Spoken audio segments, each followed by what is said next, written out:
Welcome aboard the Dopamine Train, where our ADHD-powered locomotive stops at every shiny thought along the tracks. I'm Obi-Wan, and with my co-host Rome, we explore various topics and see where the conversation train takes us. Welcome back to the Dopamine Train. I'm Obi-Wan, and my co-host... Rome. You do this every time.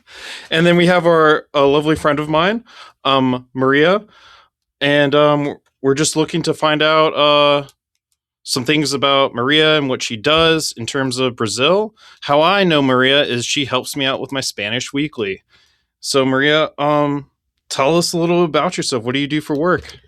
Hi. My full name is Maria Clara, but people call me Maria, so Maria is just fine. 32. I have currently 2 jobs. So part-time I teach languages, so Spanish and English at the moment, mostly for Brazilian. Obi-Wan is my only international student at the moment, so helping him with his Spanish. So that's part-time. And the rest of the time, I work at a nonprofit. You would call it a nonprofit that supports immigrants and refugees here in the area of Brazil where I live. So that's what takes most of my time. And we support them in many ways. We have different projects to work with them. But my daily job is to help them with their documents. So getting their documents right here in Brazil and getting access to, everything a Brazilian citizen would be able to have access to. So that's pretty much it. That's what I do. Amazing. Do you have any questions, Jerome? Because I already got one locked and loaded. I mean, I do. Go ahead and share yours, and then I'll follow up after, because they may change and you may ask it for me. For sure. My first question is what kinds of immigrants are coming to Brazil? Okay, that's a nice question. Right now, let's start from the beginning. Brazil was usually known as a country of emigration. So Brazilian people would leave Brazil and go to other countries like the US or Portugal or other European countries to try a better life there. But from 2010 on, we kind of had our first wave of migration that was kind of new to us, which was a migration from, I don't know how to pronounce that in English, Haiti? Over Haiti. Oh, Haiti. Yes, Haiti. Because that's when, I don't know if you guys remember, they had that huge earthquake that destroyed the capital, pretty much everything. And so they had that natural catastrophe. And in that time, Brazil was very present in Haiti because of the UN. There was a peacemaking operation from the UN in Haiti, and Brazil was there with the troops. We were leading this operation. So Brazil started to become a country familiar to Haitian people, I believe. And they always had this, they have this culture of migrating. They usually migrate to other countries like the US or the Dominican Republic. They share a border with the Dominican Republic. But then they started migrating to Brazil, and we started having this big number of Haitian people here in Brazil. That was 2010. That was a big wave, the first wave. And then with time, we had other nationalities. We had people from Venezuela coming in the last years, 5-6 years, because we share a border with Venezuela. And they would come through our border in the north and go to many places in Brazil. Actually, the state where I live right now is the state of the country that most welcomes immigrants, although we are very, very far from the north. So far, if you take a look at the map, it's really far. But then we have Venezuelans. And in the last 2 years, maybe, we started seeing a lot of people coming from Cuba as well. So we have a lot of Cuban migrants. And of course, we have people from Syria, Afghanistan. We have lots of people from Mercosur. So people from Argentina, Uruguay, and all of that. So it's a great mix, but mostly Latin Americans. And yeah. That would be it. I work mainly with people from Venezuela right now, and mainly with people from Cuba. Haiti people from Haiti are they don't come as often to look for our support because they've been here for so long that they are already like established. They have their documents, they know how to get their documents, so they don't need this kind of support that much anymore. People from these other areas, they have more needs when it comes to documentation and stuff. So these immigrants that are coming, are they looking for permanent citizenship in Brazil? Is it a temporary place before they decide where they want to go? What's usually the objective when they're going over there? So like not citizenship, because I don't know how it works in the US, but here you have to. There are lots of laws that you have to follow, lots of steps that you have to go through to be able to get like the citizenship to become a Brazilian. Uh, but usually they come here because they want to start a new life. And people from Venezuela that are here that I've talked to, they come here because they want to stay here. They might like move from one city to another or one state to another in the country, but usually their plan is to stay here in Brazil. So they want to have residence. And for people who come from Venezuela, it's kind of easy to get residence here, to be like to have their documents okay, because the Brazilian government has this, how do I say that in English, not a law, like a decree. I don't know, Mhm. yeah, like a decree that talks about like a special kind of residence for people who come from countries like that are like in the border of Brazil but that are not part of Mercosur. So we have, in this situation, we have Venezuela, we have Suriname, and we have Guyana. So people from these three countries, it's kind of easy for them to come here and get their documents. They just need like an ID, and it can be an expired ID, but it has to be an original one, or a passport that is original but can also be expired. And if they have their birth certificate, that's fine. But if they don't, we can replace that with like a handwritten declaration where they write the name of their parents. And that's it. Like in terms of bureaucracy, like the documents you have to present, it's very simple. The hard part is getting an opportunity to present these documents, because here in Brazil, who takes care of all this border stuff and like documentation for immigrants is the federal police. And as we have lots of immigrants here, and the federal police takes care of many things, like they do all the border control, they do the control in the airports, drug trafficking, like federal investigations of corruption and migration. They are very short staffed. So it can take months for a person to get like a meeting at the police to present their documents, present the declarations, take a picture, their fingerprint, and then get the document. That's the hardest part. But in terms of document, it's quite easy for them to be, I'm gonna say legal, but I don't like that Mhm. word, but to be legal here.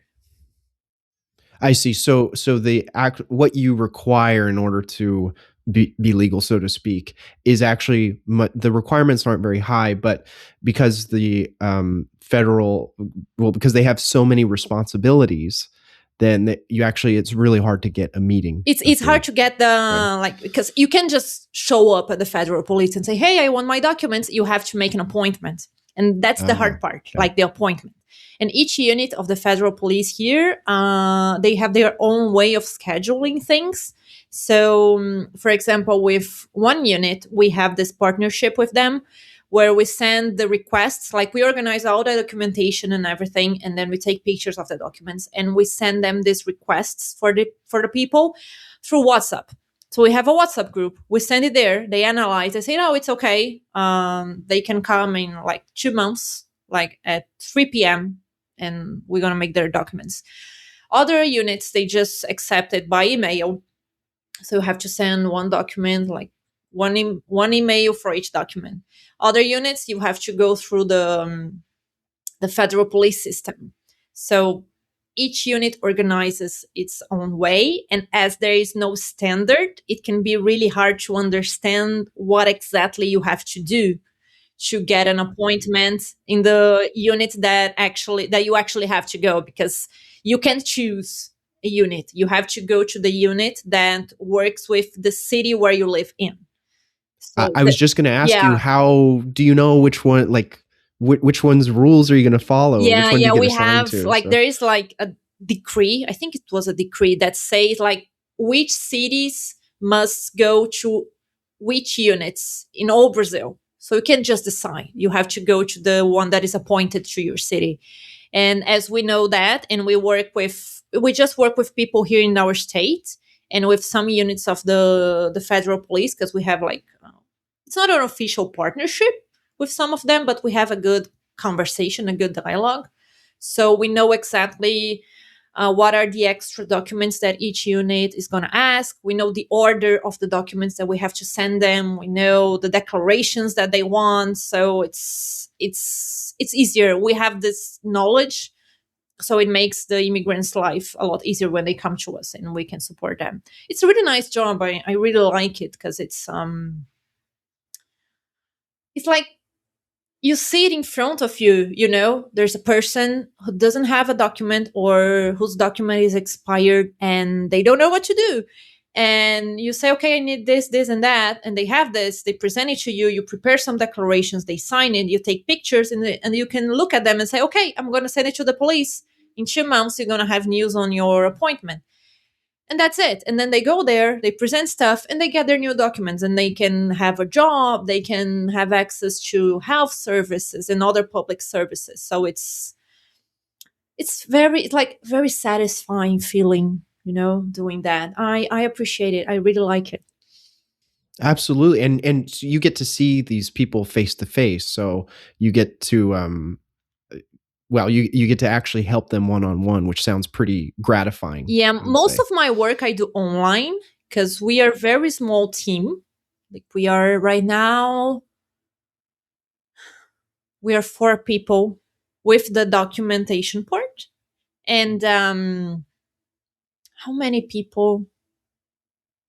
I just need a second to remember, because we have all these steps. Like, so people have to register with us, and then they have to tell us what they need. So we have a team that is going to do this first contact, and then people are going to say, oh, I need help with my documents. Oh, I need help finding a job. I need help enrolling my kids at school. I don't know. And then depending on the needs, this team is going to like direct them to one of the services. I know that in the beginning of the year, like in January, we had 600 people registering with us. So we had to Wow. temporarily close our registration process, because we can't deal with this number. Like, we can't deal with more people. Right. So we are a very small team. We support people from many cities, so we can't be there in person. It's just like impossible. So most of our work is done online. So we support these people on WhatsApp. We explain the process. They send the pictures of the documents. We organize everything and stuff. But once a week, I get the chance to be in a, how can I translate that to English? It's like this social service thing that we have here in Brazil that supports people with like benefits and stuff. And we have a partnership with them. So once a week I go there, and we schedule people to go, and I help them like face to face. So that's good. I I can, see. yeah. I So see. just once a week I get to see them face. You do get to engage with them. Mhm. I see. Yeah, because that would be a pretty difficult task to Yeah. do all the time. Mhm. There's one thing that you mentioned that I really want to touch on, that I thought was super interesting, and it was specifically the use of WhatsApp in this government program. Because, like, so I don't know if you're familiar. There was a story. Gosh, it must have been 4 or 5 months ago now, in the country of Nepal, where they actually not hired, but they elected their temporary prime minister using Discord, using Oh my an goodness. online application that people use for for playing games. Uh-huh. And it's just, to me, that speaks to the sort of influence that, what was once just a basic messenger app is now having such widespread influence and has become a tool that is so ubiquitous that even the government uses it in order to enact certain processes. So I don't know if you necessarily know the answer to this, but I'd be really curious to know how WhatsApp became adopted as the means by which to communicate, for this particular program. Like, first, we are not part of the government. I think that's important. We are not Oh, a I'm sorry. governmental like thing. We are like an independent NGO. Okay. We Okay. have we're not related to the government. We have been like financed by them during a short period of time because of some special program they had, but I think that's not Mhm. like happening anymore. I'm not sure because too many things. Like when you are a nonprofit, you have to keep running after like money and different sources of money. So too many things happening at the same time. So I'm not sure if it's still happening. But I know that we got stronger on WhatsApp and we started to use it a lot more during the pandemic. When COVID started, I was actually a volunteer, and I remember that I used to work like I used to work once a week with them as a volunteer in their. We didn't even have like an office back then. It was very Wow. very different. Things were very different. But it would be once a week, and then COVID started, and my boss just had to, reorganize everything so she could still support people online. And at that moment, I left the like I stopped volunteering with them. I came back years later, like actually working. It's actually my third time with them right now. First as a volunteer, then I worked during a period and project that was financing, like my paycheck just got cut, so I had to leave. And then I'm back now. It's going to be 1 year since I came back, but it was mainly during the pandemic, and then we had to learn how to structure our services around the online stuff. And also, it would be impossible to do the job that we do in with like to the amount of people that we support without WhatsApp. Like, it's not a possibility. And WhatsApp here is like everybody uses WhatsApp for everything all the Is they all time. familiar with it already? Yeah, it's like the main social media app in Brazil. Everybody has WhatsApp. I don't know one person that doesn't have WhatsApp. And for me, it's very strange. Like, I don't know how you guys communicate without WhatsApp. What do you do? Do you send like SMS, It's text messages? well, it's very popular in the US to use iMessage because I think most people have they have iPhones, and I think WhatsApp came up in a time when data plans and texting and calling was like really expensive. Uh-huh. And so, I mean, when I studied abroad in the UK, we only used WhatsApp. When I was in Brazil a few years back, and I only used WhatsApp for work and for everything else.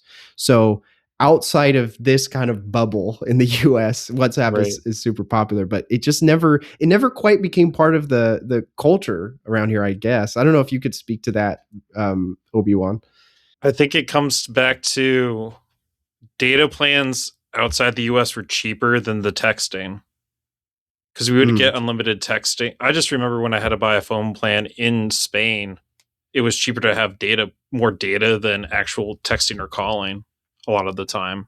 Couldn't tell you I see. why, but also just, yeah, I think it's just mostly the texting and like how each telecommunication company marketed themselves and what services were like necessary in a sense. But yeah, very interesting. I do have a question about a little bit about the work and such, because it's very immigration's a big thing in the US. It's a point of our politics right now.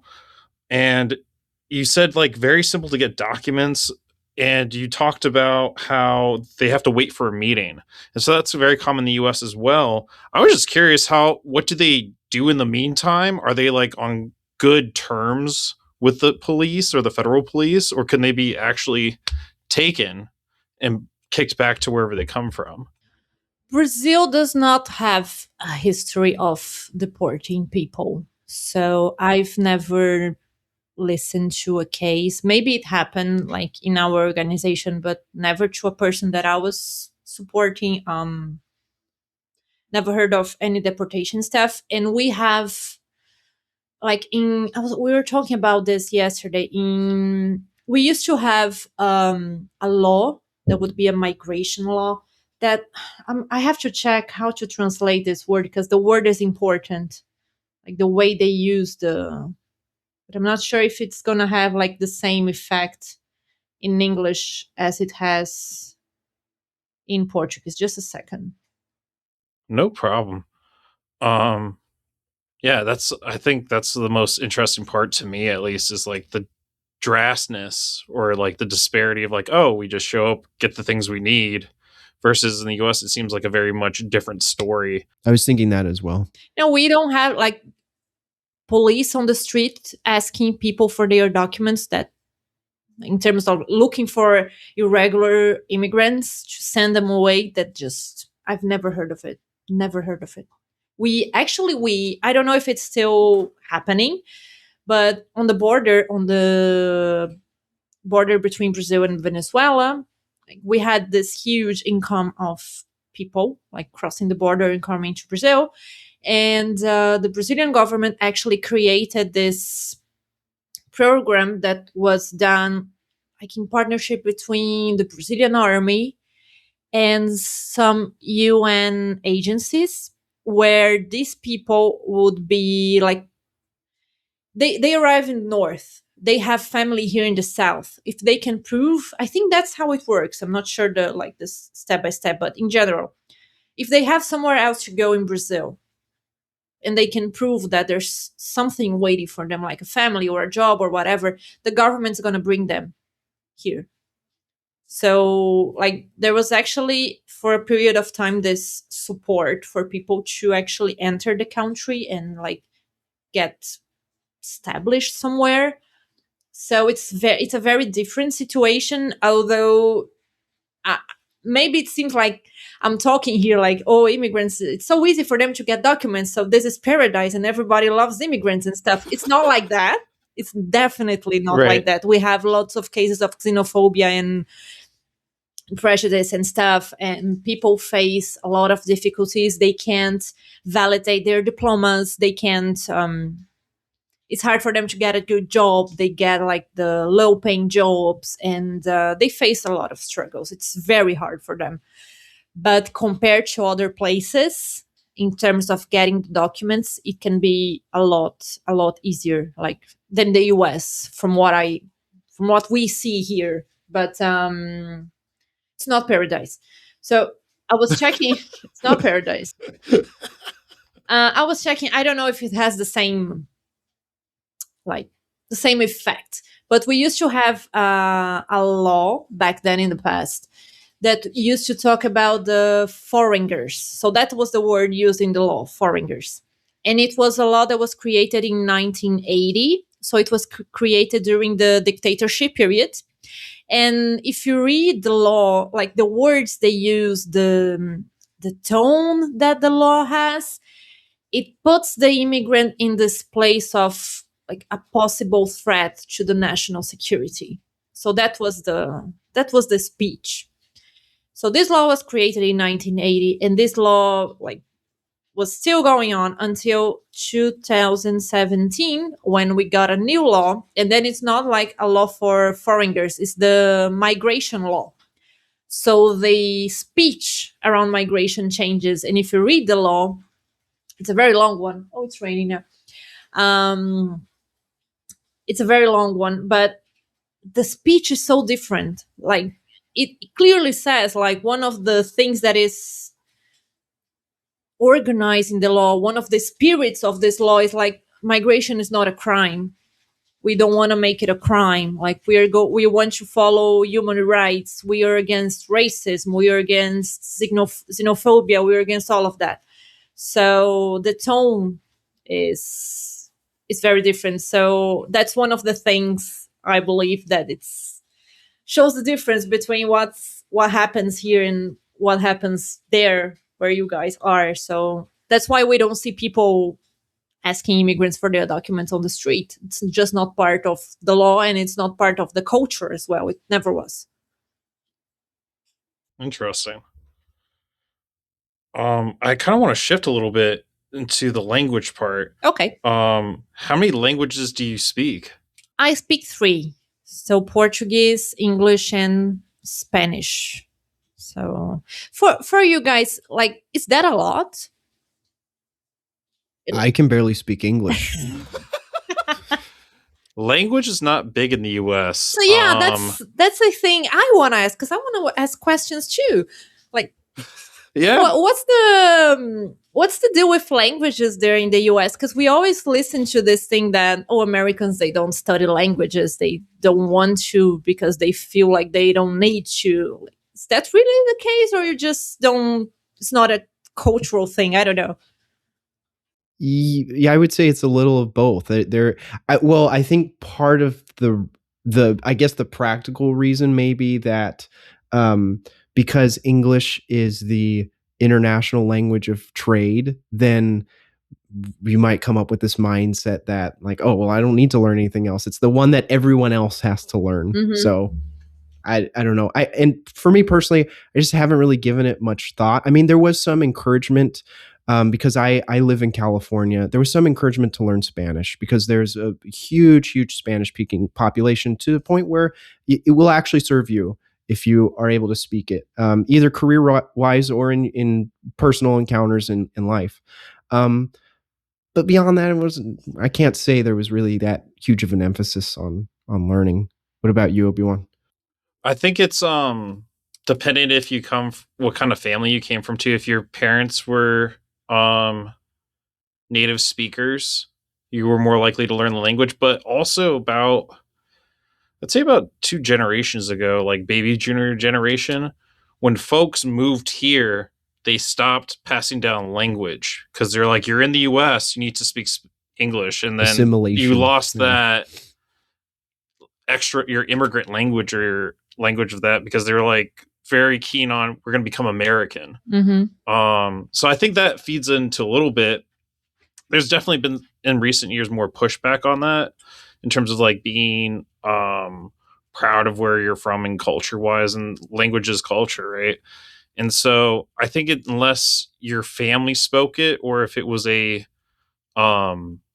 need or want for your child to know, because there are in California at least dual language schools, meaning like from kindergarten on to like 5th grade, they're like speaking Spanish and English in the classroom all day, or they're just speaking Spanish because they'll get English at home and such.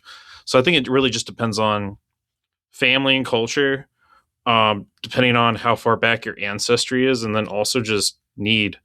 It just depends. I will say, now that you mention that, I mean, my grandma and most of her kids, except my dad, they all spoke Spanish, but for whatever reason, it just was not. He didn't learn it, and in turn, it was just not a priority for me to learn as well. So, speaking to that family point you were making, Yeah, I think it makes sense. Like here in Brazil, I think most people are aware of how important it is to speak at least English if you want to have more like possibilities in terms of career and job opportunities and everything. Spanish is starting now maybe to become a thing, which is funny because we are surrounded by like Spanish speaking countries, but still it was never a thing. English was always the language to be learned. But although people want to study English or any other language, most people don't because they can't, because it's not cheap. It's something expensive to get access to. Like we have English being taught in schools and public schools and private schools and everything, but that doesn't mean people will actually learn how to speak. They are going to learn some grammar rules, and that's it. It's not useful for their daily life. So I would say, yeah, lots of people know how important it is, but they never had a chance. They don't have the money, they don't have the time, or like they don't have the time because they don't have the money because they need to work all the time. So it's complicated. I think it's like 5% of the Brazilian population that can speak English. Let me check. There was some conversation about this like a few months ago. It's funny you mentioned that Americans not learning other languages. The real question is, why don't we know any geography? Well, there are lots of So- videos online. I know which one. They are you're very talking- funny. I gotta be honest. Yeah, 5%. 5% of the population knows some English, but around 3% is considered fluent. So that's not a lot. It's definitely not a lot. I didn't realize it was that low. Interesting. Is it because now it's reflecting back of like how useful was my Spanish classes? It's interesting that like for it made me reflect on like how useful my Spanish class was in like high school. It really wasn't like because like did you out Rome? Did you take Spanish class for high school? I took 2 years of Spanish, and I mean, I remember some bits and pieces of it, but I think I took less Spanish than you did at that time. You actually like kind of committed to learning the language. Yeah, I went all the way to Spanish 4 and then You went lost to it Spain, all in right? Yep, that was a college though. But yeah, it was a in terms of also learning styles too. I think it's very much how language is taught too is very much like rote memorization in a sense. Like this word means this word means this, and I think the big thing for learning language is you're not translating words, you're translating meanings. And once you have that concept down, it's much easier to flow and move within the languages in a sense. I don't know if you could speak to that, Maria, or not. Yeah, like, because my experience with learning languages was I didn't actually have a choice. When I was 7 or 8, my mom just told me, "You're going to an English class." And I said, "I don't want to." And she said, "I'm not asking." And then I went to English class. I was very young. I was like 7 or 8 when I started. And I hated the classes. Like, I remember I started enjoying the classes when I was 14, because then like I just realized that, okay, if I understand this, if I can speak this language, I'm gonna be able to communicate with a lot of people, and I would never be able to talk to them like if I don't speak English at all. So I should actually pay attention to this. But I was kind of nerd at school, so I was a nerd with English as well. So it was okay. I did my job, I did my homework, all of that. And then when I had this light, this, I don't know, this Oh, illumination, and then I asked my mom, please, can I study Spanish as well? And she said yes, because thankfully I came from a family that they had the resources to pay for that stuff, and that's how it happened. So when I started teaching, the way I started teaching, the school where I started, they worked a lot with translation and repetition, like repeating structures. I remember we used to have the how was that? They would call it top 5. So, for example, we would be studying the simple present, but we wouldn't tell the student that this is the simple present. We would just teach them how to say, I don't know, I study English. Okay. Then the top 5 would be the affirmative, negative, interrogative, negative question, and short answer. So we would like a student would have to create a sentence with study, and the student would say, I study English. Then I would point to another student and say negative, and the student would have to say, I don't study English. And the other I would say question, and then, do you study English? And the other, don't you study English? And the other, yes, I do, or no, I don't. And that was the basis of the class.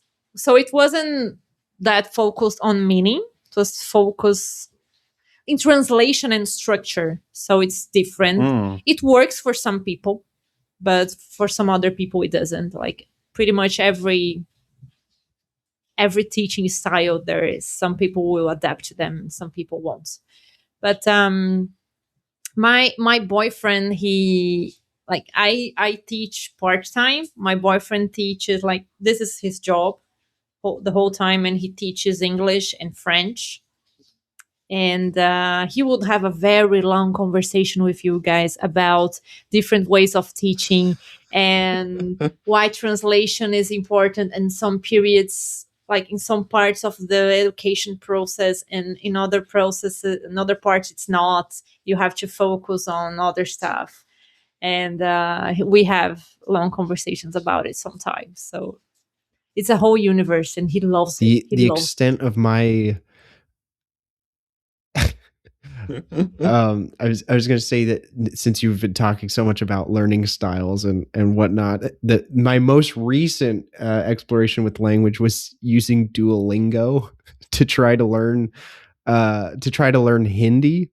And Hindi. I think I forgot about that. I was trying to learn Hindi.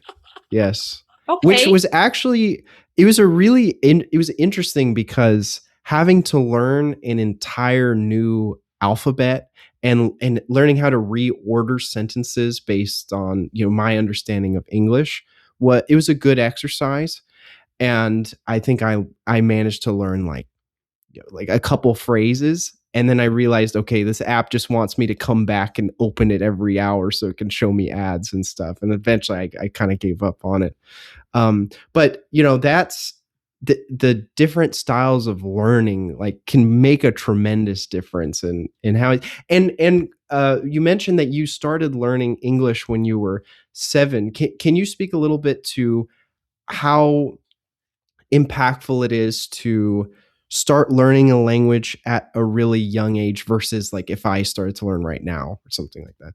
It's a completely different experience, like biologically speaking, because your brain it's not complete. So it's a very powerful experience. You're building your brain while you're learning a second language. So these two things, they mix, and it gets so much easier for you to learn, to get these concepts and these words. And sometimes you don't even realize that you're actually learning a new language. You're just learning something new and using this in your everyday life. So it's a completely different experience.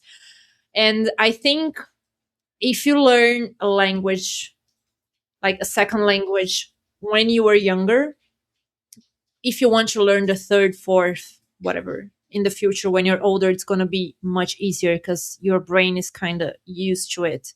It's normal for your brain to work with different languages. I also think it has a huge impact on pronunciation. I see students that I've had that they've never had any contact with English before. They were in their 30s and they couldn't make some of the noises that you guys have in English. So I would say, like, if you have kids and you want them to learn languages, like, just pull them to study. Yeah, send them to school, have them study, because it's going to change their lives. Yeah, for sure. My life is the way it is right now because I speak languages, and I'm 100% sure of it. So thank you, Mom, for not listening to me, for forcing me to study. Thank you so much. And she knows that. I already told her. Because the jobs I got, the things I studied, everything. The fact that I was in college and I was doing my master's later, and I had access to many texts, many books that were in English, that were in Spanish, and I could read them, I could access them. And some people that studied with me, they couldn't because they were not able to understand. So that makes a huge difference when you're studying. So you imagine that when you're working. I worked in a Brazilian multinational company. I left last year.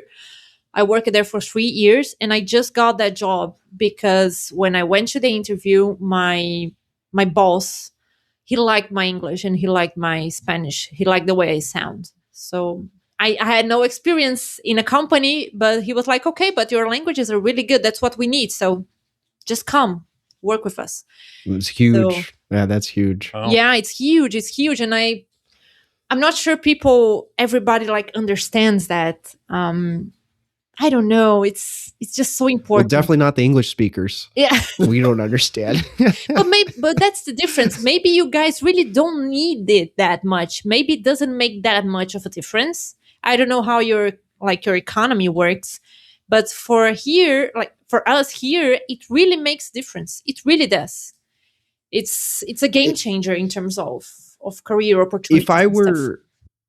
If I were to guess, I would say a lot of it probably has to do with locale and how necessary those skills will be in whatever region you might be. I mean, I know, like, again, being here in California, Spanish is a huge asset to have, but in a different part of the US, maybe not so much the case. And then, maybe if you're working in a certain part of town in New York, then there's a community there that you could definitely serve. So that's just my guess, though, is the value is dependent on that region, so to speak. Mm-hmm. Yeah, and I was thinking here also, like we're talking about how like languages, they change your brain and they affect your brain in a positive way, and also they affect your ability to understand other things because you have to learn how to communicate in a completely different structure. So English for That's us, a really good point, actually. for Brazilian speaker, like for Brazilian is not a language. Maybe someday it will be, but right now it's not. Maybe like we have a thing with Portugal. I don't know if you guys in the US, you follow that. We have this. You can explain it to us. Okay. You open that door. We're walking through. Okay, it's really. I'm just gonna finish the first parenthesis and then for sure. Please help me because it's really fun. Like the structure is so different. So like in Portuguese we have this. We like Spanish. We have to conjugate the verbs. So in English, I eat, you eat, he eats, she eats, we eat, they eat. Okay. In Portuguese, eu como, tu comes, ele come, nós comemos, vós comeis, eles comem. And we have to do that for every verb in every like tense. So we have lots of kinds of past, lots of kinds of future, and lots of kinds of present stuff. And we have to put all of that into different structures. I have students who have a hard time understanding that, for example, eat, it's you eat, I eat, they eat. It's the same word. They have a really hard time understanding that when they translate eat, they can't just translate to eu como. It's like all the others as well. So it's such an exercise, and I'm pretty convinced that it changes the way you are able to understand other concepts in life. Like when you read a book in your language, when you listen to a podcast talking about something more complex, I think it gets easier for you because your brain is already like used to this exercise. So just advantages. Guys, people, learn languages if you can. Just learn languages. It's amazing. It's gonna do wonders for your brain.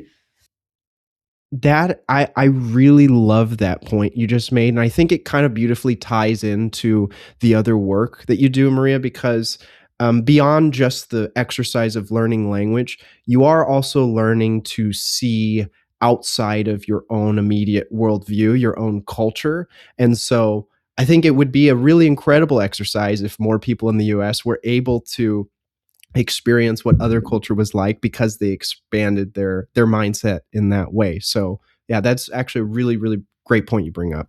Yeah, it's always an amazing experience when I'm in my job at the nonprofit and I'm able to communicate with people in Spanish. And you can feel how comfortable they just get when I ask them, okay, I'll bet. Yeah. do you wanna speak Portuguese or Spanish? And they're like, oh, we can speak Spanish. Do you speak Spanish? And say, yeah, no, let's talk Spanish. And they're so comfortable and they're so relieved, like, okay, someone is going to understand my situation. That's so amazing, and it's a nice feeling. So yeah, it's good. Thank you again, Mom. So we Thank were you, going to That's talk Mom. awesome. about Brazil and Portugal, right?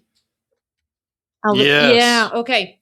I was trying to Mhm. walk through that door, but then we went back to the languages. Yeah, no, because it's funny because we speak Portuguese because Portugal was the European country that came here, invaded the indigenous areas, land, and blah blah blah.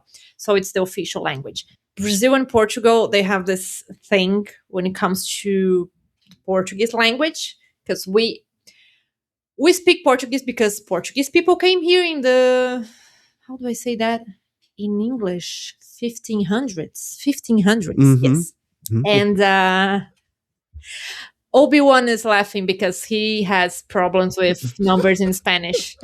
So, I appreciate that That yeah, is why I'm context. laughing. I think he feels like this was some sort of revenge, like a revenge moment. No, divine intervention, if maybe. Okay.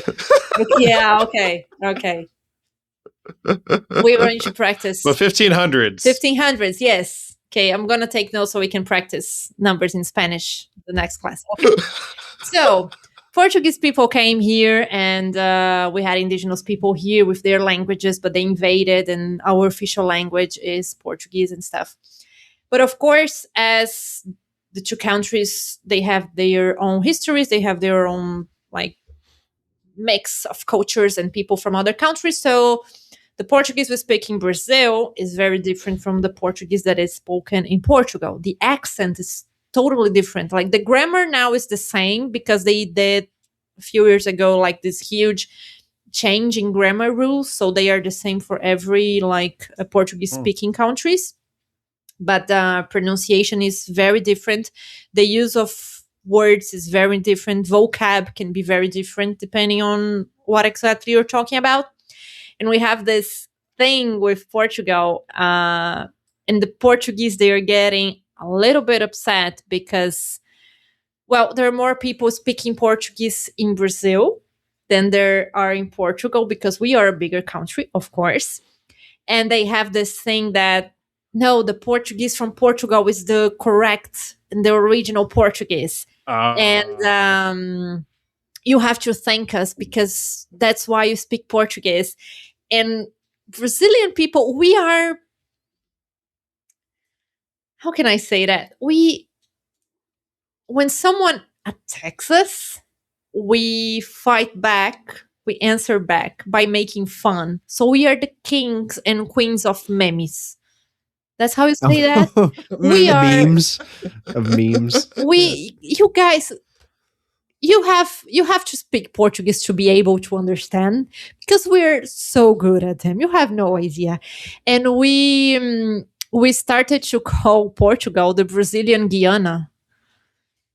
So they are the Brazilian Oh. Guiana right now. And the Portuguese people, they are so upset because of that. And they are so angry. And they are also very angry because we have lots of content creators on YouTube. And not most of them, but a lot of them, they make content for kids and teenagers. So children from Portugal are watching the Brazilian content creators and they are starting to speak like Brazilians, using man. the words we Nice. use, like the accent, and they are pissed. They are so pissed. And while they're pissed, Indoctrination. yeah, like and while they are pissed, we are here calling them the Brazilian Guiana. So, like, shut up, Brazilian Guiana. I can't hear you. Sorry, too small. I can't. So that's pretty much what happens. It's really fun. There are some critics about it. I have some critics about it, but in general, it's fun. Come on, it's really fun. Just for our guests, can you, because of a lack of geography in the U.S., We there's can a open a callback map right if you'd there. like. I'll put a graphic Where's on screen for anyone watching. Guyana, though, is where I was trying to get at. I know where it is because of my familiarity with South American Okay. history and Winnie the Geography bee in 5th grade. But for our guests, if you could help them out, what other country it's next to besides Brazil? I'm not sure I got the I'll ask question. it again. What other country? Where is Guyana in retrospect to South Okay, America? I'm so hoping we know where South America is, but okay, so we're starting with that basis. okay, so we have North America, right? Mexico, US, and Canada, because Mexico is part of North America. That's important. It is. It is. It is. Then we have Central America. That is that tiny, tiny piece of land with lots of small countries. And then we have South America. And then the Guyana is located on the north part of South America. So we have Brazil here, and then we have Guyana here. And here we have Venezuela, and here we have all the other countries from Mercosur. So Copy. Guyana is here. There is like the Guyana, and there's the French Guyana, which is actually a piece of like land that belongs to France. I don't know how to say that in English. It's a Departamento Ultramarino. It's a territory of the French. A territory Kind of of like France. the ABC Islands. Yeah. So it's France. Kind of like the. So we share borders with France. Look at that. So interesting. But that's where Guyana is. More European. They work with the euro there. Everybody who is born in the French Guiana, as far as I'm concerned, is considered French. They can go to France anytime they want. So yeah, it's France. We have borders with France. That's funny. I think it's a similar situation to the ABC Islands, Aruba, Bonaire, and Curacao. Because those are part of Denmark. Which islands? Aruba, Okay. Bonaire, and Curacao. Oh, ABC Islands. That's the first Curacao. time I listened to that name. Makes sense. Nice. Yep. I think it's definitely a U.S. thing. Because people would go on a cruise in the Caribbean and hit up those islands. I think it's a product of old retire folk who cruise and go to Bonaire during the winter, or Aruba is a big one too. Like there's a whole what's the band? The Beach Boys. The beach of Aruba, Jamaica. Ooh, I'm gonna no. Okay. I'm not familiar. See, this is Sorry. territory I won't even tread in. I'm not going to pretend I know anything about which part of the world you're talking about, right? It's north of Venezuela. I promise you. Do you want to open a map? We can do that. Share the screen. Can't you share the screen here? Yes, you can. We could have some geography classes. For example, very, very interesting. Like Latin America is not a continent. People think Latin America is a continent. It's not. It's a cultural unity. And then Mexico is part of North America, like in terms of continent, but it's part of Latin America in terms of culture. So it can be a little bit confusing. Makes sense. You mentioned earlier, I don't mean to get off topic at all, but that you were a nerd in school. Yes. And I was curious, like, okay, so was learning language your favorite subject, or were there other things that you were really passionate about? No, it was not my favorite thing at all. But it was easy for me at school because I had the classes like in an English school. So it was not a problem. I wouldn't even study to the tests and exams at school because everything we studied at school, I already studied in the English class in the English school. So not a problem. But I was a huge fan of history. History was definitely my favorite. I liked Portuguese a lot. Geography, yeah. History. Definitely history was the best one. It's not that I didn't like it. I wasn't good at chemistry and physics. I tried for a very long time. And then I got to a point like I think it was the last year of high school, where I just realized that, okay, it's not going to happen. Just not going to happen. I'm sorry. I'm not going to need this for the things that I want to do in my life. So I had this friend, and he was really good at physics and chemistry. He was really good. And I was really good in history and Portuguese and all this like humanity stuff. So I don't remember if we actually had a deal or how it worked, but when we had exams, he would give me the answers to the physics exams and chemistry, I think. But I don't remember if I would give him the answers to like history stuff, or if I would just help him study or something like that. I don't remember, but I remember very well this feeling of, okay, I give up. I'm just going to cheat on these exams and whatever. I don't care. The cheating network. Oh my Yeah, gosh, yeah. I'm over No, this. I remember the scene. Like I was sitting here and he was sitting in front of me, and the teacher was on the other side of the classroom, and he would do it like this. So I could see the answer, and I would do it like this. And I was a very good student, so no one would ever imagine that I would be cheating on a test, because Maria Clara doesn't do that. But I did. I'm sorry. Sorry to disappoint the you, perfect cover. teachers. But yeah. That reminds me of. Go ahead. No, but that yeah, that was it. That reminds me of in high school. There was like a little cheating network. Are you pulling up a map, sir? Okay, Yeah, I wanted to I'll test it finish out my while I'm cheating here. story. So No, continue. basically, I'm just messing around. my my group of friends and I would basically have our classes like so we would do one homework for the day.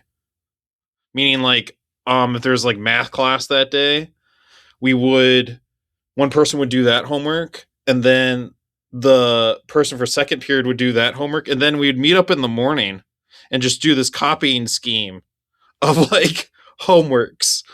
See, like homework cheating is something I couldn't understand, because I understood, because again, I was a nerd, so I was weird, but I used to think as the homework as a moment to study. So what was the point of me cheating on the homework? Like, because we didn't get grades because of homework. We just had to do them, and the teacher would correct the homework for us.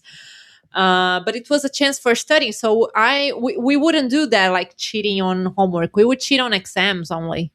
That was Only enough. exams. Only exams for the final grades and stuff. I think the most elaborate cheating scam I did on an exam was a math thing where I put the formulas in my TI-88 or TI-84 graphing calculator. Just because there was like you could have note sections in that, and then I'd be able to look it up in the exam, and it just looks like I'm using my calculator. But I don't know. I think it's more. I see some of the folks what they'll do now, and I'm just like, you're not even thinking like I gotta hide this. It's more like I'm just doing it. It's like you gotta have the scheme of like being incognito, you know. So I'm sorry. Did I just come back to a strategy meeting about how to cheat? No, Oh no, my bad. not at all. But why did you That's remove the funny. map? You had nice map. Because we completely changed topics. So I was like, you know what? This map is just for me anyway. So Maybe it's for confirming. someone who's watching. Maybe they need some support. I think you should put it back. maybe they That's need a fair geography lesson. point. All right, I can Rome. keep the map up. Yeah, absolutely. I like maps. Maps are nice. I can. Where's my map Let's- tab? Hopefully, this one is accurate and up to date. Let's see. Just needed Wow, to be this a- size, my dude. Make it bigger. Yeah. That's like, homie. I just see can- Brazil and Argentina. Chile. It's okay. It's Chile. it's the resolution of the image. How's that? Getting there, Can we see it a little better? Yeah. kind of.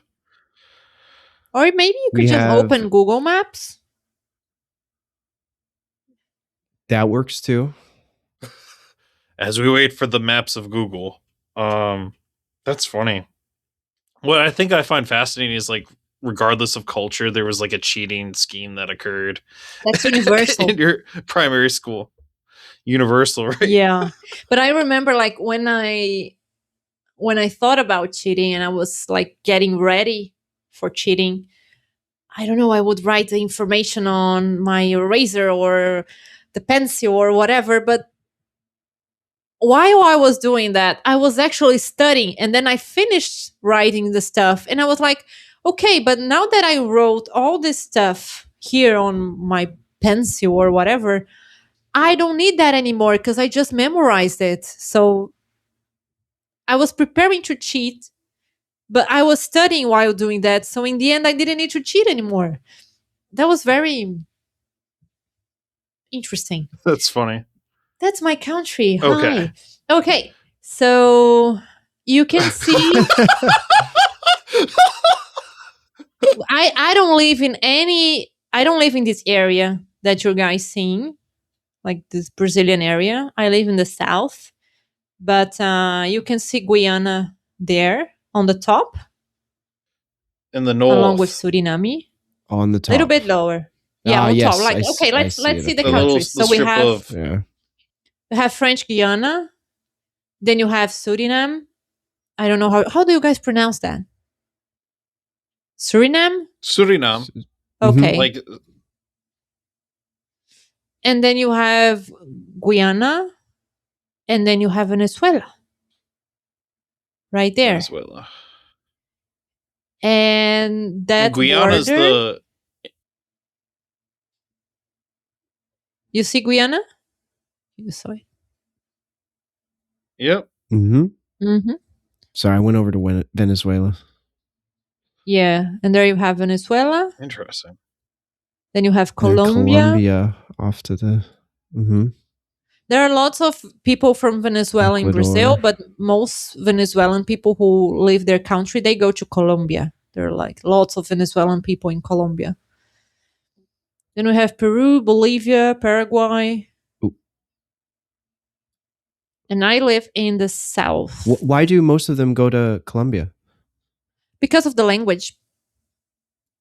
'Cause Colombia speaks Spanish Okay. as well, so it's easier. In Brazil, they have to learn Portuguese. It's similar, but it's not the same. So, and then we have Argentina, Chile, Mhm. Uruguay. Uruguay is really beautiful.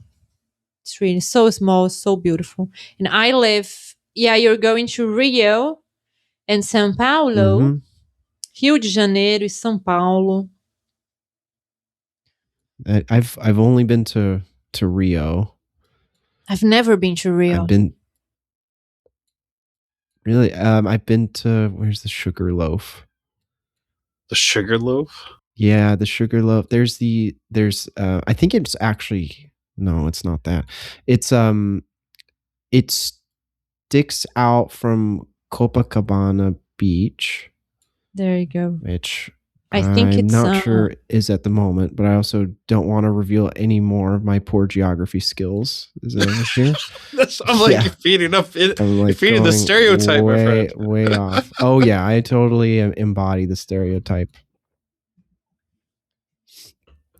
All right. But I live far from Rio. It's like by car it would be. What has been your favorite? Yes, I was going to ask what has been your favorite place to travel to? Mexico. Would be Mexico. Mexico was Mexico. What? yeah. I actually lived there for a semester when I was in college. And my God. Amazing place, amazing people, amazing culture. I remember first because I like old things. I like old places. I like history and stuff. So being in a place Mhm. where so much history happened and being able to visit like archaeological sites and pyramids and all of that was just amazing. And I remember the people. I was a college student, so I was like every day I was dealing with other college students, not only Mexicans, but people from all around the world. It was a very multilingual, multicultural environment, which was really nice.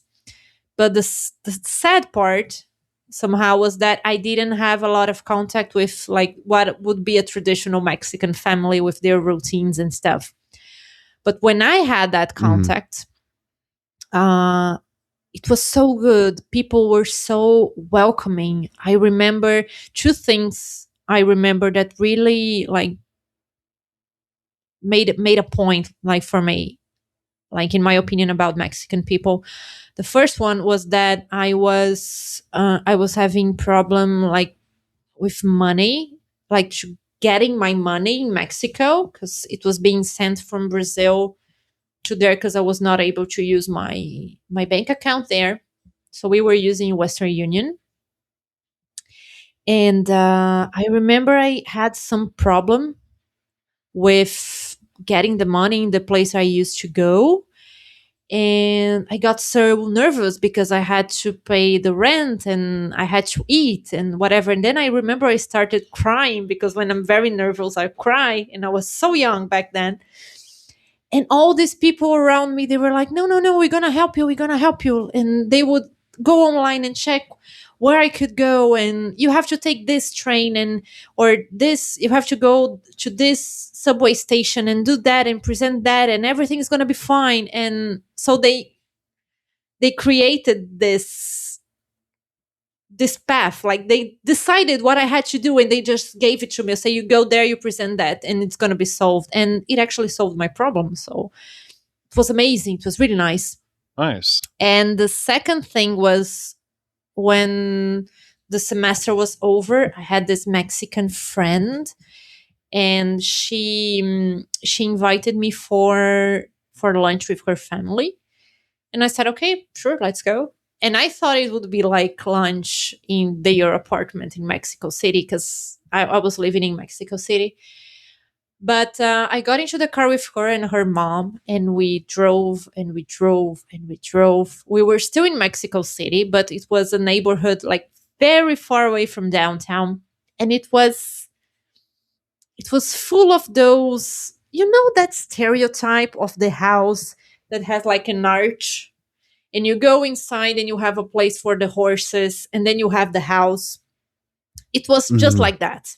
It was beautiful. And all her family was there, like all her family, aunts and uncles Wow. and grandpa and everybody. And they welcomed me. They like the way they welcomed me there. It was so nice. They were so nice. They wanted to show me everything. They wanted to show me what a good tequila actually was because I was a college student. I was drinking shit. Come on, cheap, horrible tequila. And they showed me, no, this is a good one. That's how you have to drink it. This food is like that. This food you have to try like this. This is a traditional song. And one of her aunts, I think, she used to. She was like, what's the name of that? She was a ranchera singer. It's a traditional kind of Mexican music. And then she Nice. just started singing. And I remember the scene. I was there. Lots of Mexican people around me, the horses there in their place. I was holding this small glass of tequila, like actually enjoying the tequila because it tasted good. And the woman was singing like a ranchera song. And that was only possible because they decided that they would welcome me into their family for a day. And it was so good. So good. So I love that country. I love that, like, people, Mexican people. And I really want to go back someday. There are so many things that I didn't visit. I want to take my boyfriend there. I know he's going to love it. So yeah, sorry I spoke a That's little bit really too awesome. much, but I Mexico No, has not at all. That's great. like a place in my heart. Really do. That's awesome. And like I'm a big ranchero music fan, so that's like awesome that you got to see it live and such. It was really nice. I don't know if Rome is familiar with ranchero music or not, but I mean, only in the context of hearing it in my neighborhood and going to certain events where I hear it. So awesome. Alrighty. We've talked about a lot today. We've talked about languages and how they change your mind by learning them, in a sense, and how you interact with the world. That Americans suck at geography, as was showcased by Rome earlier. you're welcome. The differences in immigration from the U.S. and Brazil, and places that you like to travel and such, and that cheating is universal. Glad we all have that in common. So I don't know if there's any like final questions that we want to ask before we part ways. I don't have any other questions. It's been a real pleasure to hear your story, your experience working with immigrants, your experience teaching and learning new languages. That was a real treat to hear. And well, I wish you luck on your next trip to Mexico, whenever that may happen. I hope it happens soon. I really do. Okay. So Awesome. it was really nice. I was very nervous actually, but we've been here for an hour and it was just like that. So nice. Yeah, it just flew by. Yep. I hope That's you were usually how able it to goes. understand like what I was trying to say, because again, English is not my first language, but I did my best. So You were better than most Americans. Yeah, including this one. All right.